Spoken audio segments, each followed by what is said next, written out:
Welcome back. Today, I'm going to teach you how to write a news report script in 6 simple steps with examples. Writing a news script is different from writing an essay or a story. You aren't writing for a reader, you're writing for a listener. The goal is to be clear, concise, and conversational so the audience can follow along easily without hitting rewind. To start off, in journalism, we use something called the inverted pyramid. This means you put the most important information at the very beginning and the extra details at the end. Why? If the show runs long and an editor has to cut your story, the audience will still have the most vital facts. Think of it like this. The lead contains who, what, where, when, and why. The body has supporting facts, context, and quotes, and the tail wraps up with extra info and next steps. Step 1. Choose your news topic. Before you pick up a pen, you need to find a story that has legs. A good news story isn't just a fact, it's something that affects your audience or grabs their emotions. To see if your topic is worth reporting, check it against these 3 criteria. First, impact. How many people does this affect? For example, a new cafeteria menu affects everyone, but a broken pencil only affects you. Second, proximity. Is it happening nearby? Students care more about a fire in their own town than one 3 states away. Third, timeliness. Is it happening now? News is called news because it's new. You also need to find your angle. An angle is the specific way you tell the story. For instance, the school library is way too broad. The school library is extending its hours so students can study for finals. This is better, but feels like a boring announcement. But with finals only a week away, the school library is turning into a 24-hour study sanctuary for stressed-out seniors. This is a good angle, as it identified an audience and explains why it matters. Take a look at the examples on the screen now. Before you move to the next step, ask yourself, so what? Why should the audience care about this? If you can't answer that in one sentence, your topic might be too weak. Here's an example. It rained today. So what? It happens all the time. But heavy rain flooded the soccer field, forcing the championship game to be moved. Now people care. Step 2. The lead. The lead is your headline. In a script, you want to grab attention with the most exciting idea first, rather than cramming every single detail into one long sentence. This is often called a delayed lead or a soft lead, where you give the audience the most exciting W first, usually the who or the what, sometimes combined with the when, and then you drip feed the other details in the next few sentences. Avoid saying, "Today I am talking about," or "My report is on." Jump straight into the action. Let me show you what I mean. A weak lead would be, "There was a science fair at the school yesterday." This is too boring and outdated. It sounds like a calendar entry, not a news story. A better version, hovercrafts and homemade robots took over the gymnasium yesterday for the 10th annual City Science Fair. This has good info, but it's a mouthful for an anchor to say in one breath. The strong version, hovercrafts and homemade robots are taking over the gym floor today. It's short, punchy, and in the present tense, showing the news is current and timely. The lead should also include an introduction. If you're a solo reporter, you must identify yourself and your location immediately after the hook. If you have an anchor in the studio, then they can introduce you and you must acknowledge them. See the examples on screen.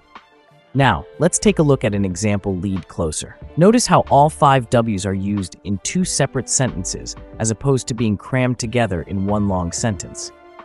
This lead works because you give the audience one exciting image first, the robots taking over, and then you tell them who you are, where you are, and a short glimpse into why viewers might care. Also, notice in the example, it's in the present tense, are taking over. In news scripts, we try to make things feel like they're happening right now. Even if the event happened yesterday, you can write the lead to focus on the result or the excitement that's still happening. Step 3. The body. Now it's time to expand on the story. Use short sentences. If a sentence has more than 20 words, it's probably too long for a news anchor to say in one breath. In a script, the body isn't just a list of facts, it's a narrative designed to be heard and understood instantly. A key rule is that every sentence should contain only one distinct idea. This gives the anchor a natural place to pause and the audience a moment to digest what they just heard. You should also use active voice. Active voice makes your writing sound urgent and alive, while passive voice sounds like a history book. For example, passive voice, the trophy was presented to the team by the principal. The subject trophy is just sitting there. Active voice, the principal handed the trophy to the cheering team. Now the subject principal is doing an action. Here are some more examples on screen. Also, if your news report will have video or B-roll, your body text should touch on what the audience is seeing without being too literal. Don't say, "Here is a video of the students working." The audience can see that. Instead, say, "The students spent weeks perfecting these designs." You're telling them why the video they're seeing matters. Okay, now let me show you how to expand the body of the science fair news script. Notice how each sentence contains one idea, uses active voice, and tells the audience why it matters. Pro tip: if the body of your story includes a difficult name or word, help your anchor out.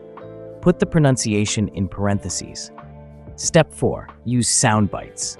In TV news, we sometimes use soundbites, or SOTs, which stand for sound on tape. These are short clips of people being interviewed. In your script, you should indicate where these go. You use soundbites to provide emotion, opinion, or expertise that the reporter cannot provide themselves. Never use a soundbite to tell the audience something boring, like the time of an event. Use it to show how someone feels. Don't use a soundbite for, "The science fair is held in the gym and costs $5. The reporter should say this. Do use a soundbite for, "I was so nervous when my robot started smoking, but then it actually cleared the jump." This is a personal reaction. The sentence right before the soundbite is called the lead-in. Its job is to introduce the speaker and give context without parroting. That means repeating exactly what the speaker is about to say. Here's the parrot mistake to avoid. Anchor: Sarah says she worked very hard on this. Sarah in the soundbite: I worked really, really hard on this. This makes the audience feel like they're hearing double. The professional lead-in is better. For student Sarah Jenkins, the road to the trophy wasn't easy. I stayed up until 2 a.m. 3 nights in a row just to get the wiring right. It was exhausting. In a real script, you must tell the director how long the clip is and how it ends, so they know when to switch the camera back to the anchor. Most sound bites are 8 to 15 seconds long. You also need to include the out cue, which is the last 3 or 4 words the person says. Here's what it looks like in a script. Do not worry about this format. We will discuss this later on in this video. But for now, you can see the professional lead-in from the reporter. Then the soundbite from Sarah Jenkins. Then the duration of the soundbite is 12 seconds, with the out cue and then back to the reporter. Step 5. The sign-off.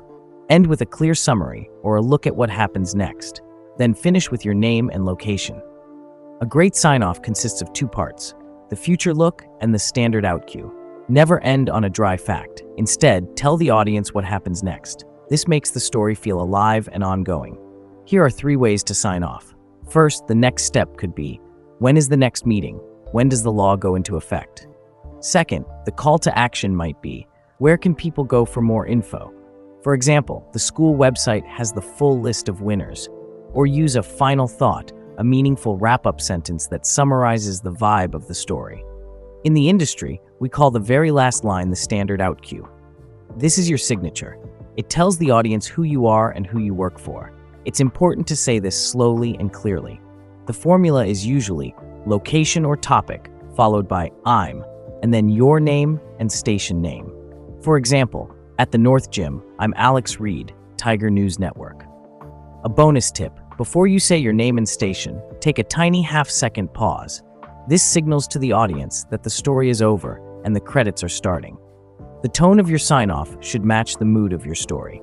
For breaking news, keep it serious and urgent. For a feature or human interest story, go warm and heartfelt. And for sports, bring energy and fun. See the examples on screen. Here's an example of a complete sign-off. Step 6. Formatting your script. Now you've got your draft script. Let's format it. Broadcasters often use a split column script. The left side is for visual instructions, what the camera sees, and the right side is for the audio, what the anchor or reporter says. Here is a solo reporter example on screen for reference. The key script markings to notice. Anchor on cam tells the director to put the person's face on the screen. Reporter on cam does the same for the reporter. B-roll tells the director to cover the anchor's voice with video of the event so the audience can see what's being described. VO means voiceover. SOT is the pre-recorded interview clip. DUR is the duration, how long the clip is, and OQ is the out cue, the last words the person says, so the reporter knows exactly when to start talking again. And for your reference, here is a version with an anchor and reporter used in the script. Writing a news script takes practice, but if you follow these 6 steps, you'll sound like a pro in no time. Remember, you're writing for the ear, not the eye. Keep it conversational, keep it clear, and most importantly, keep it compelling. Your audience is counting on you to tell them what matters, and now you know exactly how to do it. Now grab your microphone, practice your anchor look, and go break some news. That's all from us today. Thank you for watching. Don't forget to like this video and subscribe to our channel for more lessons and ideas. See you next time.